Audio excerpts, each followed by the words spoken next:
CMS-COG, Sidewalk Clearing Operation Group, de la Costa 4, Barangay Graceville.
De la Costa 4.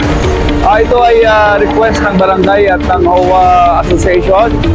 Ito ay sinasabi natin ito ay barangay best practices na ang mga sidewalk dito buhayin para sa tao, malakaran ng tao. Kaya ito na ngayon. Halimbawa, itong isang bahay na to, ginigiba natin, nag-ramp siya. Paano makakadaan yung matatanda doon sa sidewalk? Eh, napakataas doon. Kaya ngayon, ipapantay-pantay natin yan. O kagaya nito, tinatanggal natin yung mga halaman dito para madaanan ng tao. Di ba? O kita mo, tumutubo na lang ang halaman dito, akala nila maganda, hindi maganda. Ilaan natin sa pedestrian ang bahagi ng sidewalk para madaanan. At dito, napakaraming sasakyan. Pwede tayong gumawa ng barangay ordinance na magkaroon tayo dito ng one-side parking. Pagka tayo nag-one-side parking, magiging two-way pa to. Pero maayos na ngayon. Hindi ka ganun tayo nagdo-double parking. So, ang kapitan ho dito ay bago. Kaya ito ay sinimulan daw niya nung araw na naputo lang kasi ay nag-graduate siya sa kanyang panunungkulan bilang kapitan. Ngayon, ito, binabalikan niya yung nabago dito sa barangay na to. Kaya tayo kaming mga taga-city government, umaalala sa clearing operation na ginagawa dito sa... Kaya tutulong kami. Pakita niyo yung kalsada rito. Double parking. Ayan. Tapos, may nagkaroon na nagpa-park ng counter flow. Di ba? Kaya, parang walang gobyerno dito sa lugar na to. Kaya sinisimulan natin yung pag-aayos. At sana, panawagan ko sa lahat ng barangay, magsagawa sila ng ganito. Nang yung kanilang kabaranggayan ay umayos. Di ba? O kita nyo rito, nag-request sa atin ng kapitan dito, nag-responde tayo dito ngayon. Di ba? Marami tayong tauhan dito na nagsasagawa ng clearing. Pero, ang sinasabi ko nga, hindi ko kayang gawin lahat ang pinagagawa nila sa akin dito kung hindi tutulong ang barangay, kung hindi tutulong ang HOA Association. Yan lang ha.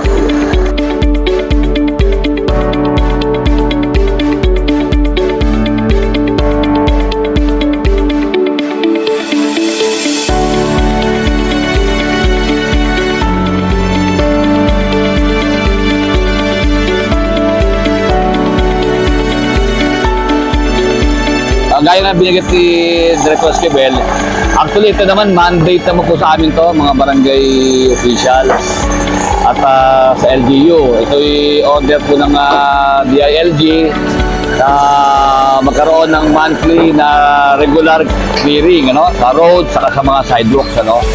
So, nagbigay kami ng notice bago gawin ito. So, yung mga hindi na-comply, wala tayong magagawa kundi talaga ibagin yung mga obstruction na ginawa nila. So, after naman ito, makikita naman nila yung kung gaano kaganda yung magiging resulta nito, no? So, hindi lang naman dito sa lugar na ito, sa ibang mga lugar na alam natin may obstruction, ay tuloy-tuloy naman yung road clearing kasi nga mandate nga ito ng government.